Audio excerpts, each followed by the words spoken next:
La kwanza tulisoma katika kitabu cha Mathayo 28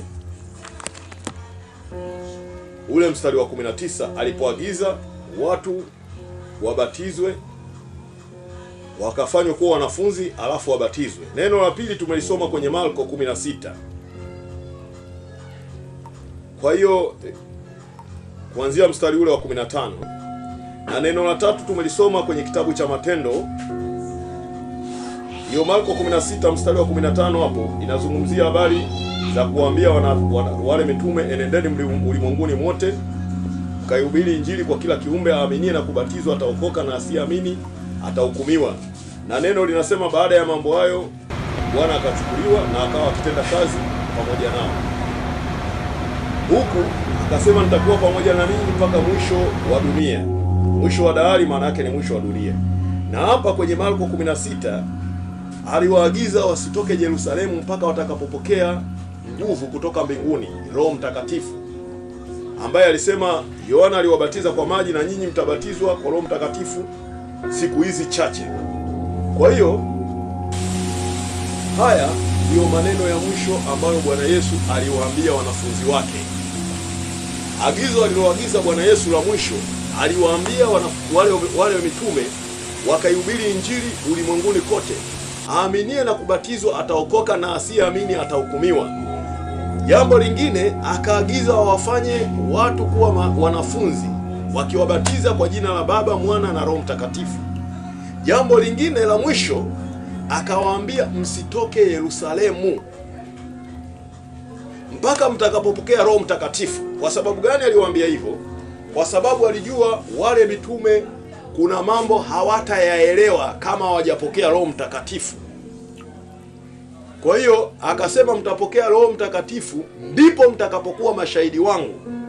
Kwa hiyo mtu yeyote ambaye ni shahidi wa Mungu ni lazima apokee Roho Mtakatifu kwanza, ili asiende akafanye kazi ya Mungu tofauti na Mungu alivyoagiza. Bwana Yesu asifiwe. Maneno haya ndiyo maneno ya mwisho ambayo Bwana Yesu aliyaeleza. Kama vile baadhi ya wazazi wanajuaga kabla ya kufa, wanajuaga kwamba mimi muda wangu wa kufa umekaribia. Waga wanawaita watoto wao, wanawapa maagizo ya mwisho ambayo yanaitwa wosia Kiswahili, ambayo watu wengi wasipoishi vile waga wanapata tabu kwenye maisha yao. Kwa sababu gani? Hawajatii wosia wa wazazi wao. Na Bwana Yesu naye kabla hajaenda mbinguni aliyasema maneno yake ya mwisho, yani kama wosia. Na maneno hayo aliyoyasema ya mwisho, aliagiza watu wafanyike kuwa wanafunzi, wabatizwe kwa jina la Baba, Mwana na Roho Mtakatifu. Na akawaambia msitoke Yerusalemu mpaka mtakapopokea huyo Roho Mtakatifu. Bwana Yesu asifiwe. Kwa hiyo kama kidunia watu wanavyopataga shida, wanapopata matatizo na dhiki katika maisha yao kwa sababu ya kutosikiliza maneno ya mwisho ya wazazi wao, leo hii wanadamu ambao Mungu amewaumba wanapata dhiki na shida kwenye maisha yao kwa sababu nao hawajatii maneno ya mwisho ambayo Mungu Bwana Yesu aliyaagiza kabla ya kwenda mbinguni. Kwa sababu watakwambia wana dini zao. Wengine watakwambia mimi nimechoka kwa mama dini hii kwenda dini hii, dini hii kwenda dini hii, kwa hiyo nimeona tu bora nitulie hapa. Yaani unakubali kutulia sehemu ambayo sio. Bora uhangaike utoke huku uende huku mpaka ukae sehemu sahihi. Kwa sababu Biblia imesema mtafuteni Bwana maadamu anapatikana. Yaani mtafuteni Mungu kwa sababu anapatikana. Kumbe Mungu akitafutwa anapatikana. Kwa hiyo Mungu unapomtafuta usidhanie kwamba hutakutana na wapotoshaji au hautahangaika huku na kule. Utapata maarifa kidogo, utapata hayo maarifa yatakusaidia kwa muda fulani, utapata tena mengine makubwa zaidi ya hayo yatakusogeza tena kupeleka sehemu nyingine. Kwa hiyo unapokuwa mwenye haki, kutangatanga kwa ajili ya kutafuta haki ya Mungu ni jambo la kawaida kabisa. Bwana Yesu asifiwe. Sasa jambo la ubatizo ambalo Bwana Yesu ameliagiza hapa, ubatizo ni kitu cha muhimu sana kwa mtu ambaye anaishi katika dunia hii. Ubatizo ni kitu cha muhimu sana, ni jambo la msingi kwa mtu ambaye ameokoka. kwa sababu mtu akiokoka alafu hajabatizwa katika ubatizo mkamilifu, inamaanisha kwamba wokovu wake hautakuwa kwenye msingi mzuri. Na ndio maana leo kuna Wakristo ambao maisha yao yanashuka kila siku, hayakai level moja na kwenda juu. Kwa sababu gani? Wamekosa ule ubatizo wa kweli. Bwana Yesu asifiwe. Mimi ninayesema na nyinyi nimebatizwa mara nyingi, kwa sababu nilikuwa naitafuta ile haki ya ubatizo, mpaka ulivyofika muda Mungu akaniambia kwamba jambo hili ambalo umelifanya la ubatizo, ulibatizwa hapa, ulibatizwa hapa, ulibatizwa hapa, bado hakuna ubatizo ambao uliokuwa kamili. Bwana Yesu asifiwe. Twende kwenye ubatizo. Hebu ngoja tuangalie hapa maagizo ambayo Mungu ameagiza.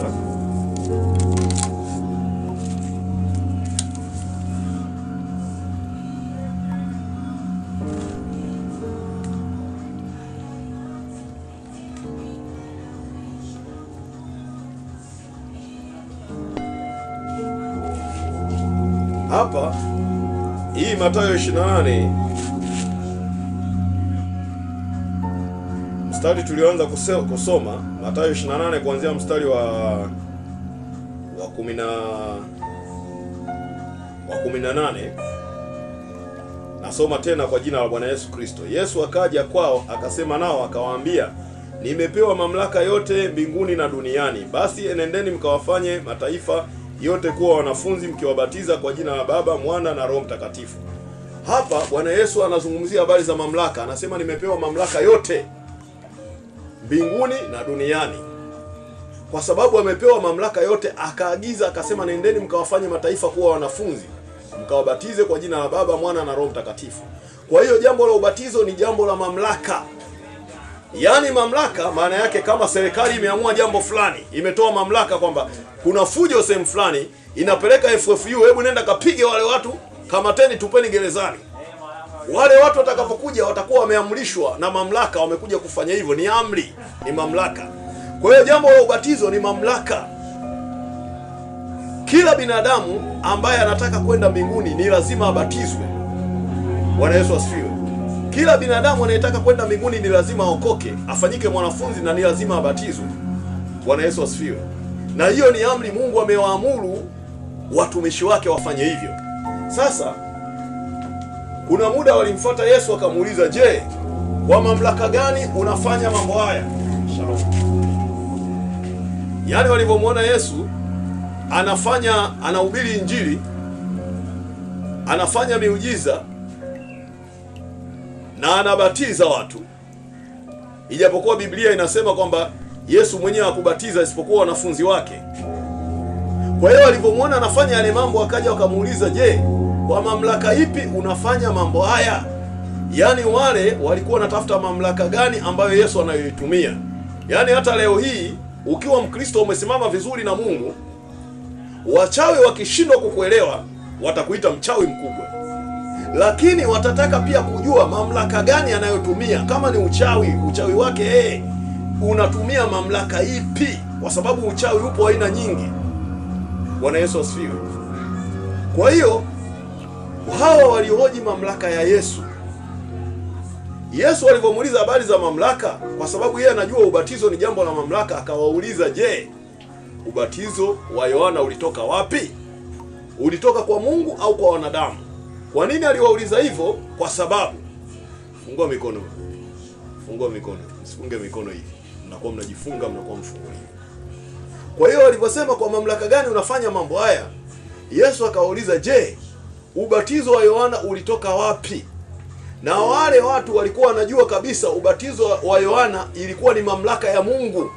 Tukisema ubatizo wa Yohana umetoka mbinguni, atatuuliza kwa nini hamjamwamini Yohana? Kwa sababu Yohana alishuhudia habari za Yesu. Kwa hiyo wao wakasema hapa, tukisema ilitoka mbinguni, ubatizo wa Yohana ulitoka mbinguni, inamaanisha kwamba yeye mamlaka yake imetoka wapi? Mamlaka ya mbinguni. Kwa hiyo wakamwambia, hatujui ubatizo wa Yohana ulitoka wapi, hatujui. Wakajibu hivyo, na Yesu akawaambia, na mimi sitawaambia kwa mamlaka gani nafanya haya. Kwa hiyo ubatizo ni jambo la mamlaka. Bwana Yesu asifiwe. Sasa hapa hebu tuangalie Leo hii kuna watu wengi wameokoka, wameongozwa kwenye sala ya toba, lakini bado hawajabatizwa. Karibia watu wote wa ulimwenguni wali Wakristo wengi hawajabatizwa bado. Kwa nini nasema hawajabatizwa? Kwa sababu hawajabatizwa katika ubatizo ambao Bwana Yesu aliuagiza. Bwana Yesu asifiwe. Sasa hapa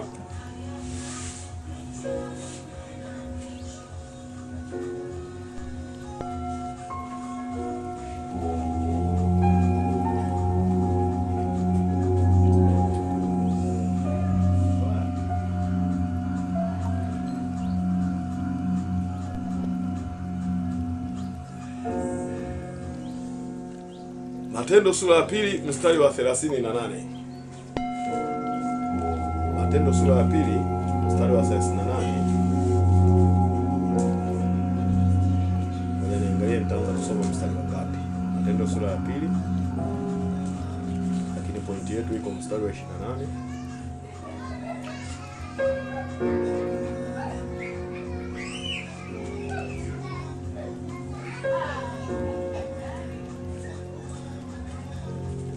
Matendo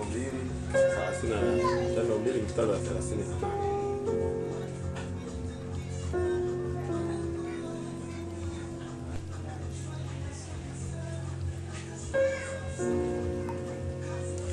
Taanza kusoma kuanzia mstari wa 36, Matendo sura ya pili mstari wa 36. Basi nyumba yote ya Israeli na wajue yakini ya kwamba Mungu amemfanya Yesu huyo mliyemsulubisha kuwa Bwana na Kristo. Waliposikia haya wakachomwa mioyo yao, wakamwambia Petro na mitume wengine, tutendeje ndugu zetu? Petro akawaambia, tubuni mkabatizwe kila mmoja kwa jina la Yesu Kristo mpate ondoleo la dhambi zenu, nanyi mtapokea kipawa cha Roho Mtakatifu. Sasa hapa kina Petro walivyoanza kuhubiri habari za Yesu, wale wakaenda hekaluni, kuna mtu mmoja alikuwa amefungwa kilema, akafunguliwa. Hebu amka.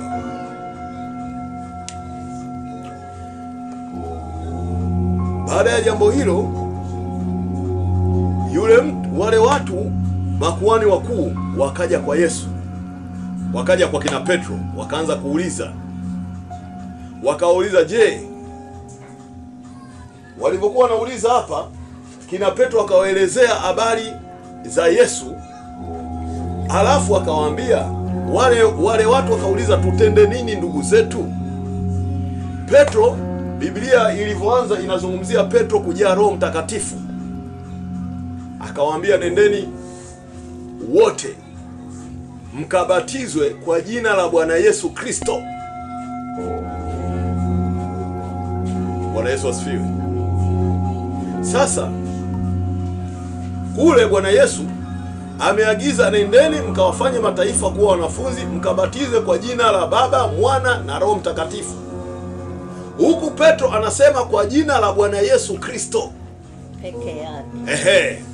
Sasa hapo ukiangalia unaweza ukasema hawa watu wamepishana, na ndio maana Bwana Yesu alikuwa anajua jambo moja. Hawa watu wasipopokea Roho Mtakatifu, wakienda kubatiza watu watasema hivyo hivyo, kwa jina la Baba, Mwana na Roho Mtakatifu. Lakini Yesu hajasema mkabatize kwa majina ya Baba, hajasema kwa majina Baba, Mwana na Roho Mtakatifu. Alisema enendeni mkawafanye mataifa kuwa wanafunzi, mkawabatize kwa jina la Baba, sio kwa majina ya jina hili moja. Hilo jina ni la Baba, Mwana na Roho Mtakatifu. Sasa hawa watu kina Petro, wakati wanapewa maagizo haya, walikuwa hawajalijua jina la Baba ni nani, hawajalijua jina la Mwana ni nani, na jina la Roho Mtakatifu ni nani. Kwa hiyo jina Baba, Mwana na Roho Mtakatifu ni jina la Bwana Yesu Kristo. Yaani unaposema Baba, Mwana, Roho Mtakatifu, maana yake Yesu. Sasa leo hii kuna watu wanaenda kubatizwa, wanaowabatiza wanasema na kubatiza kwa jina la Baba, Mwana, Roho Mtakatifu, wanawazamisha kwenye maji mara moja. Wengine wanasema na wabatiza kwa jina la Baba, wanawachovya Bwana na Roho Mtakatifu. Mara hizi neno la Mungu limeagiza, nendeni mkawafanya mataifa kuwa wanafunzi, mkawabatize kwa jina la Baba, Mwana na Roho Mtakatifu. Sio kwa majina kama mengi, kwa jina. Kwa hiyo Bwana Yesu wakati anawaagiza kina Petro, alichokuwa anawaagiza sit proper, give me space here. Anasema mkawabatize kwa jina la Baba, Mwana na Roho Mtakatifu. Kwa hiyo jina ambalo Bwana Yesu alioliagiza wabatizwe kwa hilo ni hili moja tu, ambalo hilo jina ndio la Baba, Mwana na Roho Mtakatifu, ambalo jina hilo ndio jina linalopita majina yote mbinguni, duniani hadi kuzimu, jina la Yesu Kristo. Bwana Yesu asifiwe. Kwa hiyo kila mwanadamu, na Petro alivyokuwa anasema hapa, akasema nendeni mkabatizwe wote. Kwa hiyo watu wote waliookoka wanatakiwa wabatizwe kwa jina la Bwana Yesu Kristo. Sio mtu akabatize mtu akisema Baba, Mwana, kwa jina la Baba, Mwana na Roho Mtakatifu bila kulitaja jina la Yesu, atakuwa anakosea. Kwa hiyo lazima jina la Yesu litajwe, na mtu anapobatizwa lazima azamishwe mara moja, kwa sababu ubatizo maana yake ni kufa na kufufuka na Yesu. Kwa hiyo unapokufa na kufufuka na Yesu, Yesu alikufa mara moja, alikufufuka mara moja. Kwa hiyo mtu anapozamishwa pale ndio amekufa pamoja na Yesu. Anapotolewa kwenye maji hivi ndio anafufuka pamoja na Yesu. Na anapofanya vile, dhamiri yake inasafishwa kwenye yale maji pale, kwa sababu Mungu kaagiza. Nafsi yake inasafishwa, roho yake inasafishwa, na mwili wake pia unasafishwa. Kwa hiyo mtu anapotoka, anaanza kumwishia Mungu, kwa sababu amekufa na Yesu, amefufuka na Yesu. Kwa hiyo anaishi kwa ajili ya Yesu. Leo hii Wakristo wengi hawaishi kwa ajili ya Yesu, wanaishi kwa ajili ya kazi, kwa ajili ya biashara, kwa ajili ya maisha, kwa ajili ya nini? Kwa sababu hawajabatizwa katika ubatizo kamili. Bwana Yesu asifiwe. Kwa hiyo wanakosa ile nguvu ya kuishi pamoja na Kristo, kwa sababu hawajabatizwa katika ubatizo ule kamili. Na Wakristo wengi leo hii wanapata shida kwenye maisha yao, wanapata tabu kwenye maisha yao. Kwa sababu gani? Hawajatii maagizo ya mwisho ya Yesu. Kama watu wa duniani wanavyopata matatizo kwa kutotii mausia ya wazazi wao, leo hii kanisa linapata tabu kwa sababu ya kutotii maagizo ya mwisho ya Yesu ya ubatizo. Bwana Yesu asifiwe. Ngoja nisome neno moja hapa.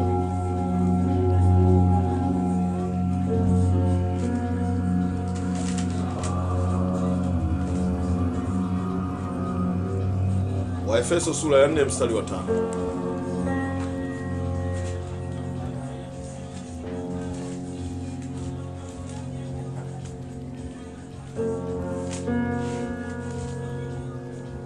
Waefeso sura ya 4 mstari wa 5, nasoma kwa jina la Bwana Yesu Kristo.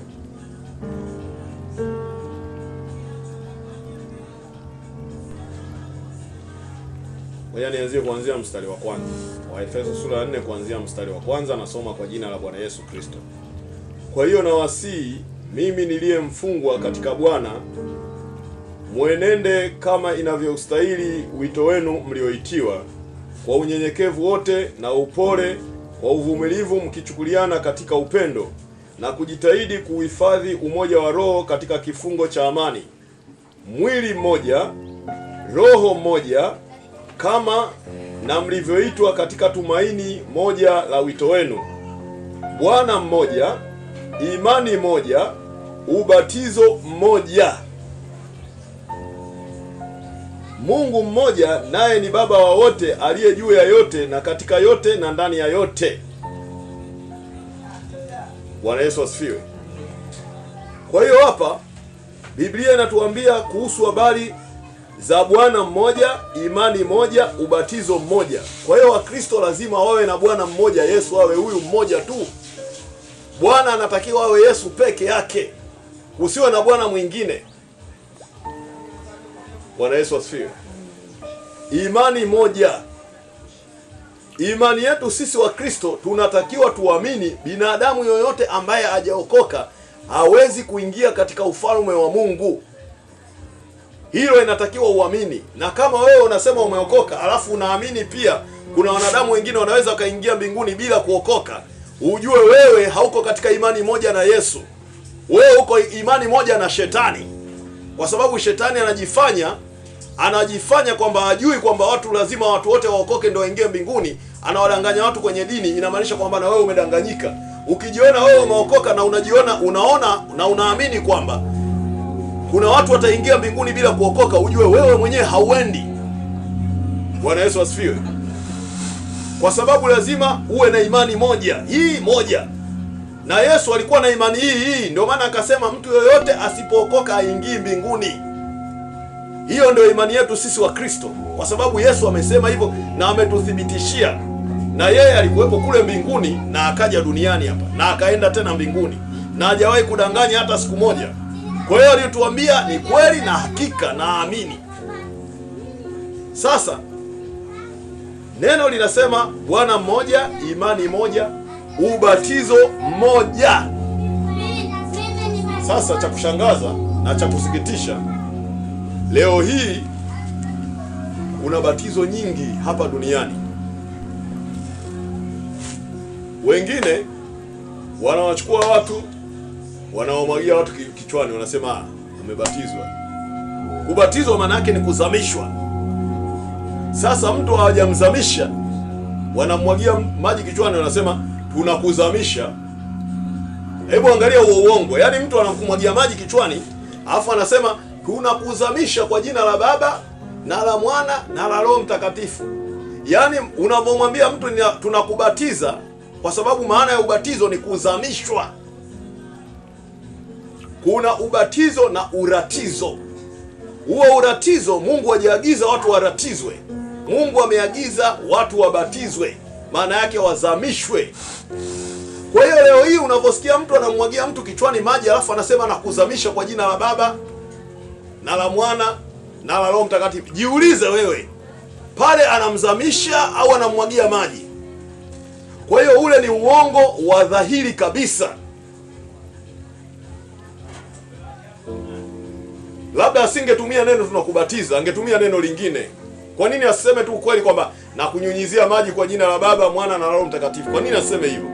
Kwa nini anadanganya hadharani pale kwamba nakubatiza na kuzamisha wewe kwa jina la Baba, Mwana na Roho Mtakatifu? Ule ni uongo. Kibaya zaidi, wanachukua mtoto mdogo hajaamini neno la Mungu. Biblia imesema watakaoamini na kubatizwa wataokoka, sio watakaobatizwa na kuamini. Eti wanasema huyu kwa imani ya wazazi wake sisi tunambatiza na yeye akikuwa ataamini baadaye. Hamna sehemu Biblia iliyoagiza hivyo, ni ushetani tu. Watu ndio wanaofanya. Sasa kuna watu wengine wanawachukua watu waliookoka, wanawapeleka kwenye swimming pool, kwenye mapulu haya, kwenye makalo, wanaanza kuwabatiza. Kwa hiyo wapo watu walionyunyiziwa, wapo watu waliochukuliwa wakaenda wakatiwa kwenye makalo, kwenye swimming pool. Wapo watu waliochukuliwa wakapelekwa baharini. Wapo watu waliochukuliwa kupelekwa ziwani. Wapo watu waliochukuliwa kupelekwa mtoni. Sasa hebu jiulize, huo ni ubatizo mmoja huo? Tofauti, kwa sababu kama mtu amebatizwa, Biblia inasema ubatizo mmoja. Ubatizo mmoja ni upi huo? Wa kunyunyiziwa, wa kwenye kisima, wa kwenye mto, wa kwenye bahari au wa kwenye ziwa? Ubatizo mmoja. Bwana Yesu asifiwe. Bwana Yesu yeye ndo alikuja akatuonyesha ubatizo. Alianzisha habari za kubatiza hapa duniani. Yohana alitumwa kubatiza, akaenda akaanza kubatiza watu kwenye mto Yordani. Na Bwana Yesu yeye, kwa sababu yeye ni mkamilifu, alikuwa ameenda pale kwa ajili ya kutuonyesha wanadamu tubatizwe mahali gani. Mimi Mungu ashanionya habari za kubatiza watu tofauti na kwenye mto. Na namshukuru Mungu, kipindi Mungu ananionya jambo hilo, mimi nilikuwa sijawahi kumbatiza mtu bado kabisa. Bwana Yesu asifiwe. Na mara nyingi tunapokuwa tunaandaa muda wa kwenda kwenye ubatizo, Mungu ananionyeshaga, naonaga maono, mto unatiririka maji. Mungu ndo anavyonionyesha. Na hilo jambo Mungu alinionya kwa Roho Mtakatifu miaka mingi iliyopita. Inafika miaka kama 8 au 9 sasa hivi, habari za ubatizo lazima ufanyike kwenye mto. Ijapokuwa kuna watumishi wengine wanapinga na wanabishana na hilo, lakini ushauri wangu kwao, Bwana Yesu alikuja akatuonyesha kwenye mto. Sasa wewe mtu unapochukua watu kwenda kuwabatiza sehemu nyingine, siku ukifa alafu ukiambiwa sehemu ile sio, utafanyaje? Kwa nini usifanye tu kama alivyofanya Yesu? Kwa nini usifanye tu kama alivyofanya Yesu? Kwa sababu Yesu hakukosea. Yesu alienda akabatizwa na yeye kwenye mto pale. Kwa nini usibatizwe kama vile? Bwana Yesu asifiwe. Sasa ubatizo unatakiwa ufanyike kwenye mto kwa jina la Bwana Yesu Kristo. Sasa kuna watu wengine wanawachukua watu wanaenda kuwapeleka kwenye mto, alafu wanasema ninakubatiza kwa jina la Baba, Mwana na Roho Mtakatifu. Jina la Yesu alitajwi. Huo ni ubatizo mwingine tayari. Bwana Yesu asifiwe. Mtu anapobatizwa katika huo mto ni lazima jina la Yesu litajwe. Bwana Yesu asifiwe. Mwingine anasema nakubatiza kwa jina la Baba, namzamisha, na la Mwana namzamisha, na la Roho Mtakatifu namzamisha. Mwingine anasema nakubatiza kwa jina la Baba, Mwana na Roho Mtakatifu, afa namzamisha mara moja.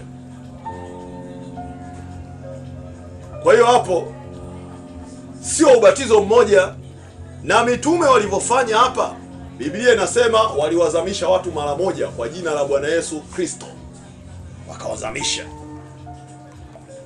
Kwa hiyo mitume walichokifanya, wale waliokuwa na Yesu, walioelekezwa na Yesu wale, mpaka Yesu kipindi anapaa anawapa maagizo na aliwaambia msitoke Yerusalemu.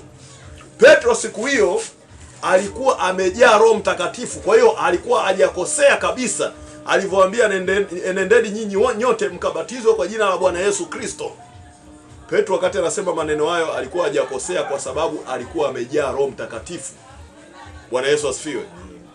Na mimi namwamini Petro wa kwenye Biblia kuliko hawa manabii wanaokuja na ufunuo wao ambao wanasema kwamba alifunuliwa na Mungu, sijui abatize vipi, sijui abatize vipi. Huyo kama kafunuliwa, anasema amefunuliwa na Mungu abatize tofauti na kina Petro, ujue hapo hakuna Mungu kweli. Ujue hajamsikia Mungu vizuri, wewe hajamuelewa Mungu. Kama kweli ni nabii wa Mungu, hajamuelewa Mungu. Bwana Yesu asifiwe. Ngoja tusome neno moja kwenye kitabu cha Wagalatia.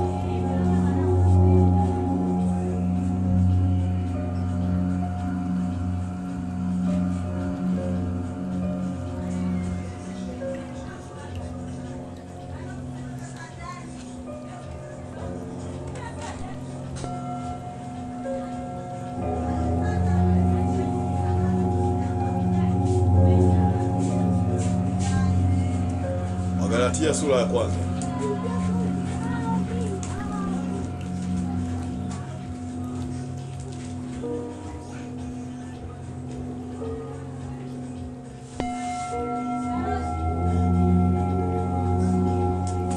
Wagalatia sura ya kwanza.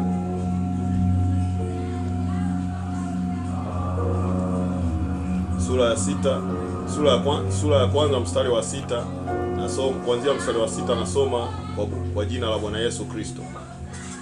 Na staajabu kwa kuwa mnamwacha upesi hivi yeye aliwaita katika neema ya Kristo, na kugeukia injili ya namna nyingine, wala si nyingine, lakini wapo watu wawatabishao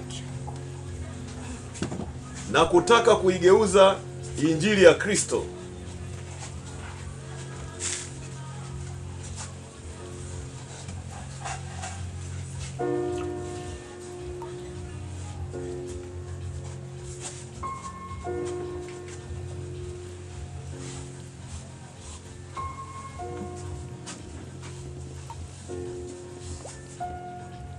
Mpe tu mama, atafanya mwenyewe hivyo vitu. Muda mama.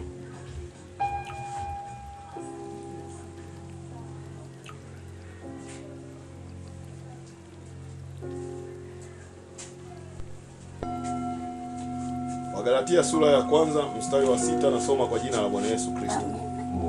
Na staajabu kwa kuwa mnamwacha upesi hivi yeye aliwaita katika neema ya Kristo, na kugeukia injili ya namna nyingine, wala si nyingine, lakini wapo watu wawataabishao na kutaka kuigeuza injili ya Kristo. Lakini ijapokuwa sisi au malaika